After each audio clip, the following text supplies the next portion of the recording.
বিসমিল্লাহির রহমানির রহিম। ইন্টারনেট মাদ্রাসায় সকলকে স্বাগতম। আজ আমরা অর্শ বা পাইলস রোগ থেকে মুক্তির একটি কোরআনী চিকিৎসা সম্পর্কে জানব। বর্তমান সময়ে অর্শ বা পাইলস ব্যাপক আকার ধারণ করেছে। কম বেশি প্রতিটি মানুষই এই রোগে আক্রান্ত। আমরা যদি একটু সচেতন হই তবেই এই রোগ থেকে মুক্তি পেতে পারবো।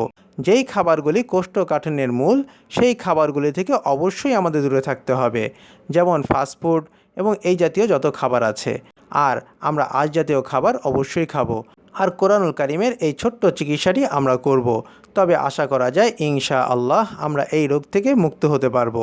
অর্শরোগ বা পাইলস হলে ফজরের 2 রাকাত সুন্নতের মধ্যে প্রথম রাকাতে সূরা ইনশিরাহ অর্থাৎ আলাম নাশরাহ লাকা সদরাক সূরা ইনশিরাহ 30 পারা এবং দ্বিতীয় রাকাতে সূরা ফিল অর্থাৎ আলাম তারা কাইফা ফাআলা রাব্বুকা বিআসহাবিল ফিল সূরা আলাম তারা 30 পারা। এই সূরাটি দ্বারা ফজরের 2 রাকাত সুন্নত নামাজ সবসময় পড়তে থাকব। আমরা এই ছোট্ট আমলটি সবসময় করার চেষ্টা করব, তবে ইনশাআল্লাহ আমরা এই রোগ থেকে মুক্তি পেতে পারবো। ওমা আলাইনা ইল্লাল বালাগ। আসসালামু আলাইকুম ওয়া রাহমাতুল্লাহি ওয়া বারাকাতুহু।